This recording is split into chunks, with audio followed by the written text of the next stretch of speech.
what advice would you give them if they were sitting in the room literally right now? I know you probably had conversations with them before, but what would you say to them?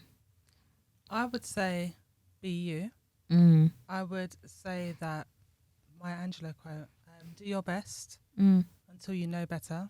And when you know better, do better. I like that one. I would say that it's okay to be different. It's okay to be scared, because if you're scared, then you are doing something or about to do something really, really brave.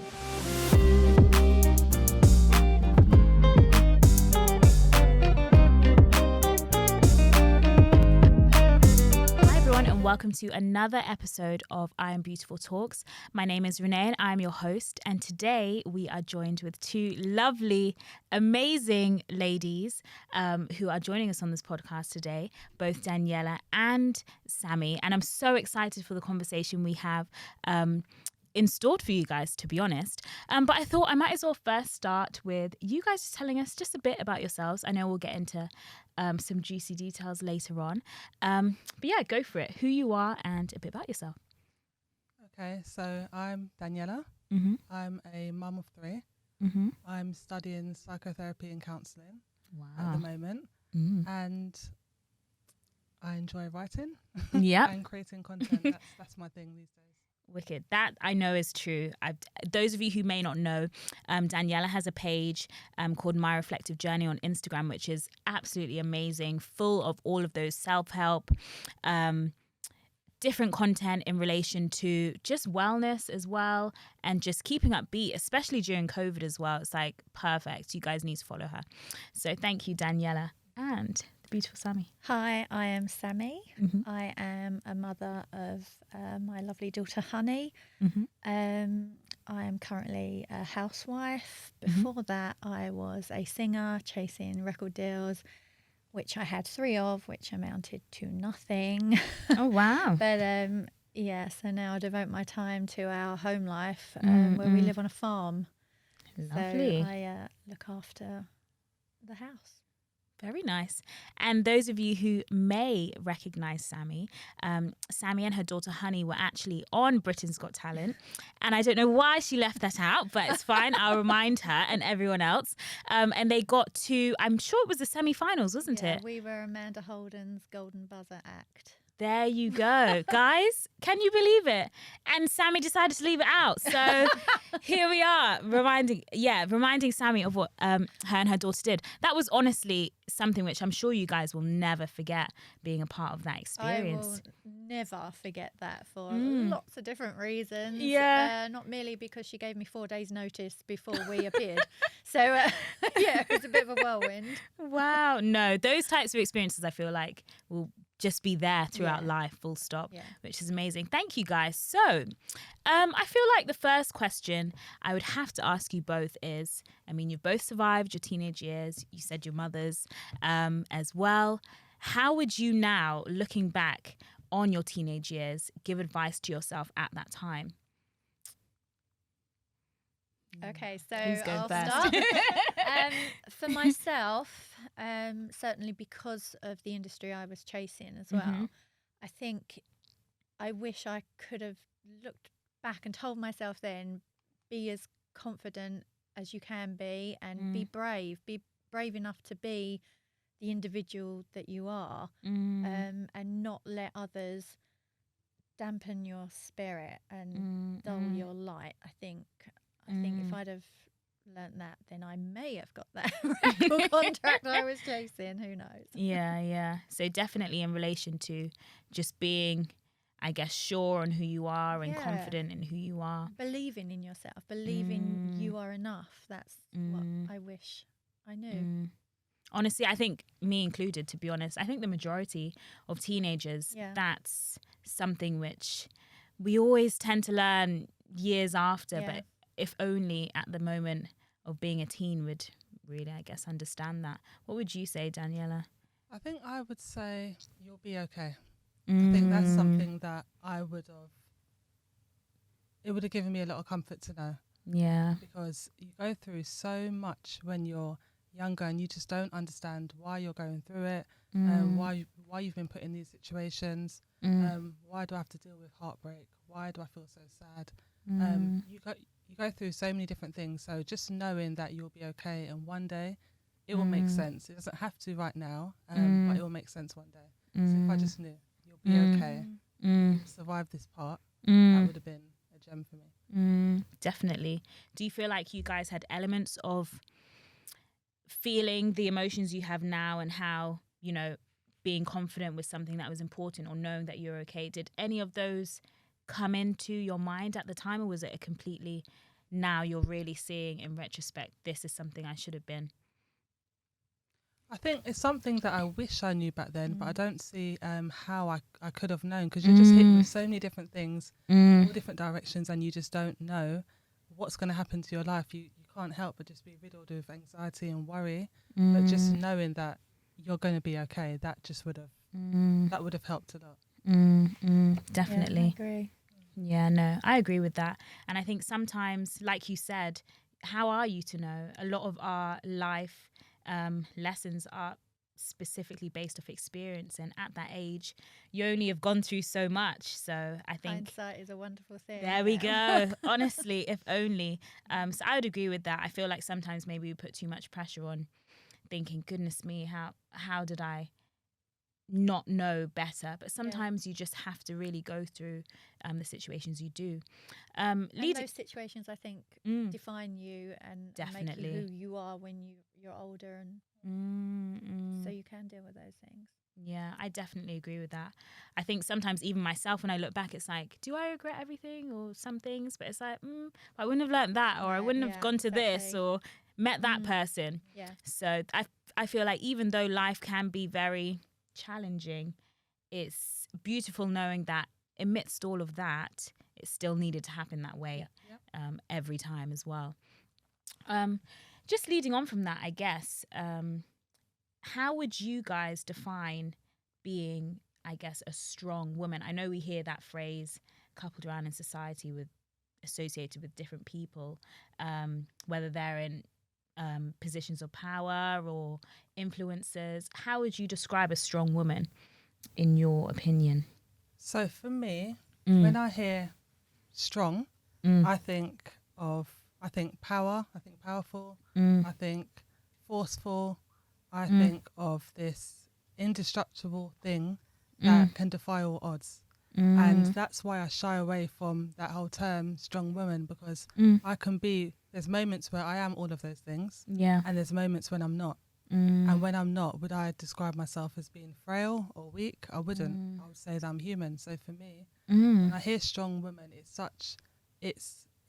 something so difficult and strange to even try to live up to or wrap my head around. So I'm a woman. That's who I am. Yeah. I think it's a great way to put it, actually. What would you say, Sammy? I agree with so much of that. To be a strong woman, you are a person, you're a human, equal to all tasks, to everybody. For myself, I was recently ill.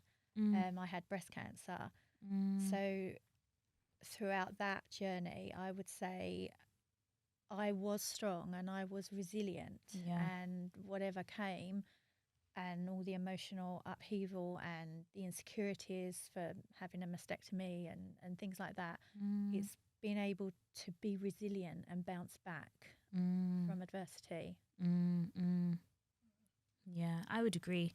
And I like the fact that you guys have mentioned that, yes, we can be considered strong women, but there are times it's like, but right now I just can't live up to that, or I need to feel the emotions I have at this point, and if that doesn't class me as strong, so be it, because I am human. But you'll be okay. Yeah. And that's the thing. There's times that I want to throw my cape on and fly, and I feel capable and I feel like I can do it, and there's times I just want to throw it in the corner and not wear it anymore. So it's a balance, but when you think of that term strong woman, there isn't really the room for that balance. It's just this is who you are and this is what you have to live up to. I agree. Do you guys feel like society has played a part in this? And if that's the case, how would you say that shaped the term strong woman and this idea of this independent person who doesn't find themselves in situations where they can get hurt, or if they do, they just scratch it off, keep running, keep going. How do you think society has played a part in this, if at all? I feel like we're born without a care in the world. And definitely. Yeah, without a care in the world. And we are handed to our parents who raise us into adulthood. And in doing that, they clothe us with everything that they want for us or they expect us to be. So you have the traditions, you have the morals, you have the values, the expectations, all of it. And there comes a time, and I think with society as well, they do the same thing. You have this whole label of being a woman, a female, a girl, a woman, and all the things that's projected on you. Colours, it's pink. Wear clothing, it's dresses, skirts. Goals and aspirations, motherhood, being a wife. And it's all projected on you, and you can't help but be swimming in that sea of what it means to be a woman, or as we said, a strong woman. So I definitely think that from the moment that you're born, you are fed all of these things that for a while you try to live up to, and you try to make sense of it. And there always comes a point, whether it is during your teenagehood, or if that's the word, adolescence, or your adulthood, where you just want to take off all those clothes, you want to put it all down, and you want to find something that fits more with who you are and who you want to be. And I think it's something that we all face, or something that we all go through. I would agree with that, actually, because I feel like when I think about how I feel I need to come across and need to act, it's like, where have I got this from?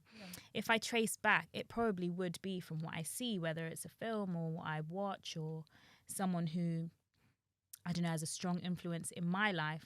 It's always bits and bobs from other people, but your own self sometimes. So I do feel as though, like you said, from adolescence upwards, you are kind of being shaped almost without realizing that that's happening. Yeah, I think your parents play a role in it as well. Because definitely. My parents were very traditional. My mum was a stay-at-home mum. My dad obviously went out to work, and so my parents' advice as we were growing up, it wasn't even advice. It was kind of just the way things were. They educated my brother on how to invest his money, and my mum was telling me how to cook spaghetti bolognese. It was just how it happened in our life, and I kind of rebelled against that growing up. And like I said, I did go around the world singing, and I didn't do the whole conventional being that type of shaped as a mother, as a wife. Found myself in that situation, and inherently or naturally, I don't know, somehow it has come to us, or it come naturally to me. I don't know whether it's because I am a mother or I am a woman, so to speak, or it's a very weird thing to kind of digest. And you were able to just step up to the I don't know if it was inherent or motherhood. I don't know, but it's something that I've found quite natural. Yeah. I think it's a bit of both. Maybe it's definitely, I think, usually something which you naturally are almost picking up, maybe from, I guess, seeing how your mother was. Yeah, maybe. And automatically you're like, okay, so this is how. But then I also think some of it's to do with, right, I've got a task to do to now be a mother to this beautiful girl. How do I do this? Let me just try and navigate. Definitely, I would agree. Do you feel like you guys feel pressure from society at times in the concept of womanhood? I know we talked about how it shapes us in becoming the woman we are the majority of the time, but do you feel like it's a pressurizing experience, or do you think it's something that you don't even realize is kind of happening while it is? I think there are expectations for a woman, coming from a mothering perspective. You are expected to be the mother and the nurturing role, and I think society does put pressure on women to step up and be that person. What would you say, Danielle?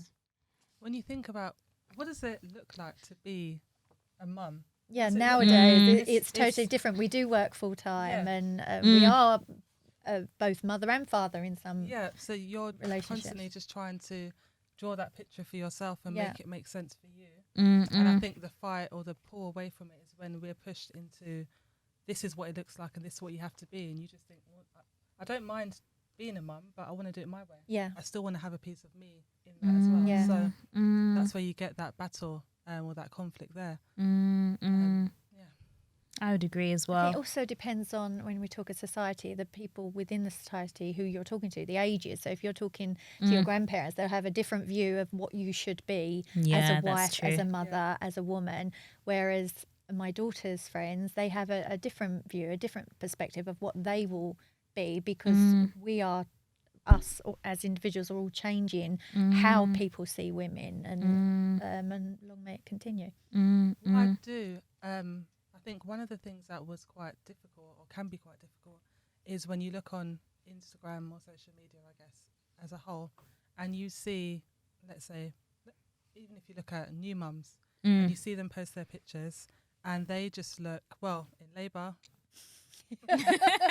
I didn't look like that when I was in labour. So you see those pictures, or you see that, you know, the first outing in the park, and just all done up, and you just they glamorise it, and I guess it's learnt behaviour because they're trying to live up to things that they've seen as well. But I came across this picture this morning, and it was a mirror, and it was an apple, and it was half eaten, but in the mirror you could only see the half that wasn't.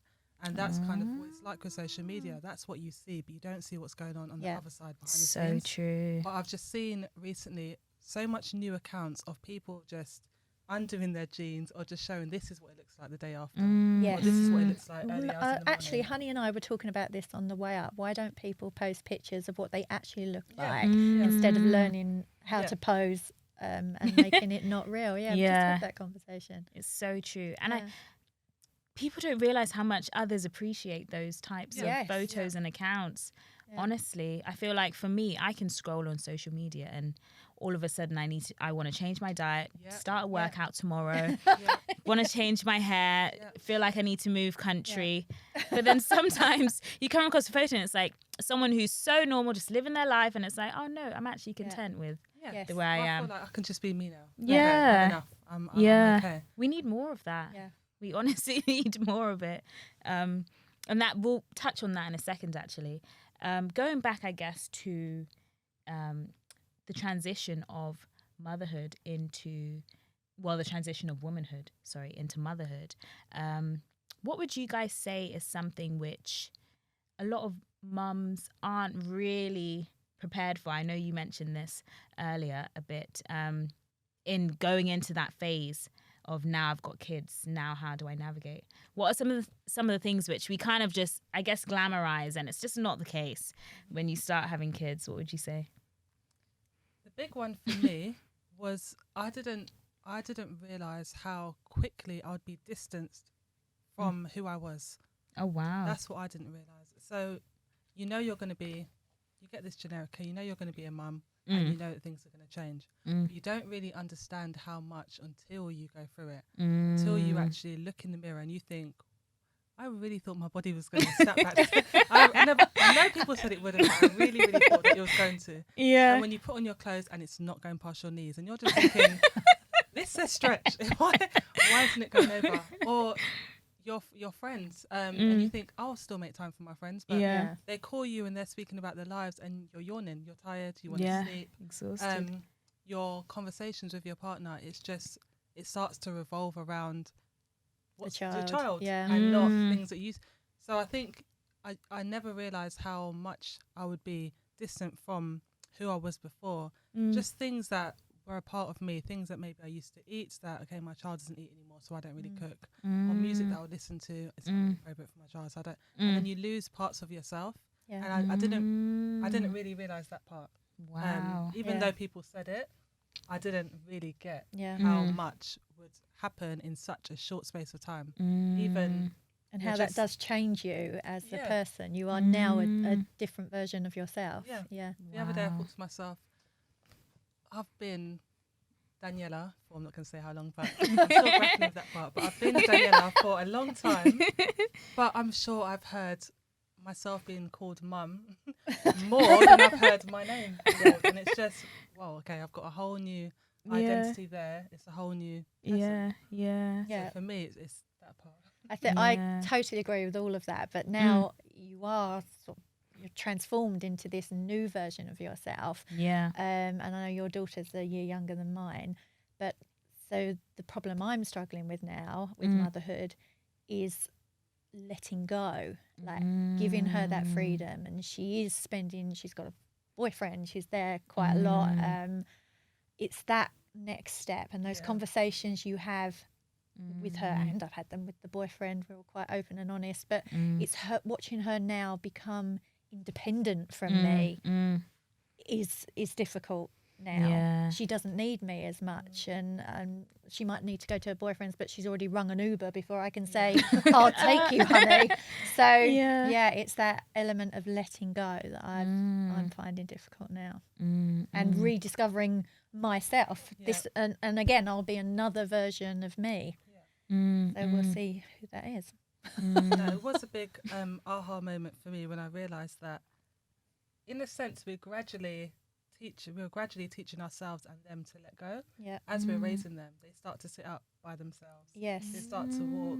Don't need you to guide them in that sense. They learn to feed themselves.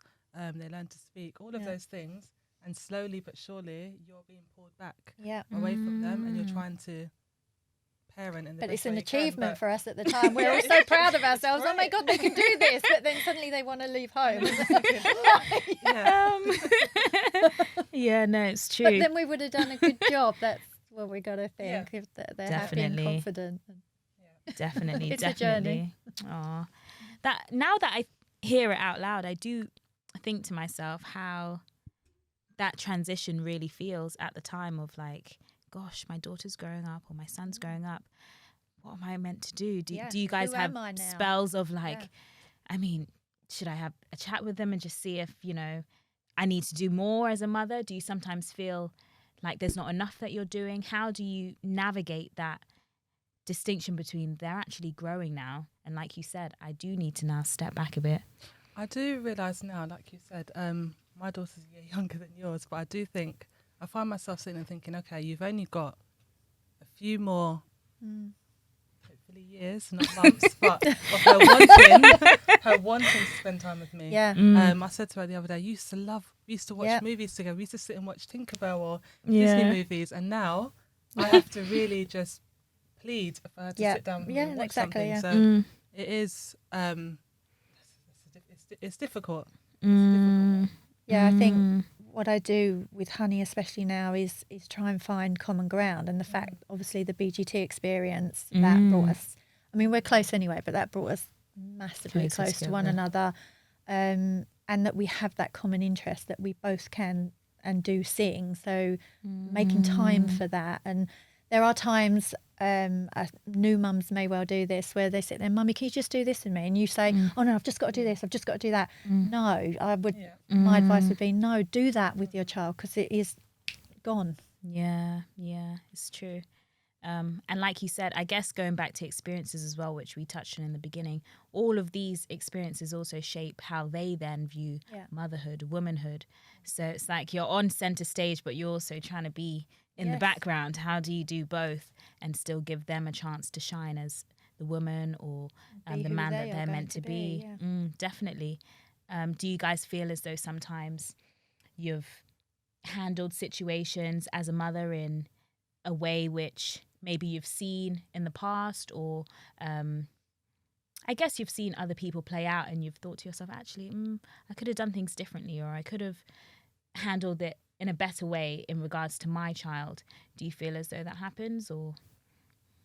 I think there's, it's trial and error. I think I'm learning through my mistakes. It's a dance that I've been doing since she was young, and that I continue to do now. I might do something and thinking, oh, why did you do that? But then that's helped because now I know better, so next time I'll do better. So we're constantly doing that.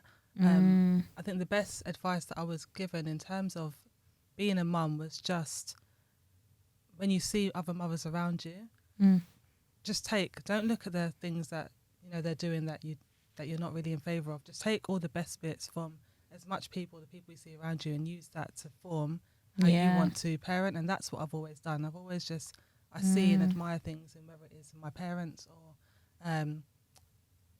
it could be someone on TV, it could be just interaction that I've seen. I think, okay, I want to pull that in, because I think that's as I'm getting older, I'm realising that other parents are my community, not my competition. So it is about just embracing that and knowing that I can learn so much from so many different people. From other people. Definitely. I think as we change, as our children get older, they change as well. So the goalposts do always have to move, and you have to be adaptable. And certainly with my daughter, I'm just really honest and really honest. We have honest grown-up conversations, and they get more grown up. The more grown up she gets, and I'm just, we're just really honest with one another, and we have that trust. We just have a great relationship. But I don't know whether it's because of that or I don't know. It just works. Yeah.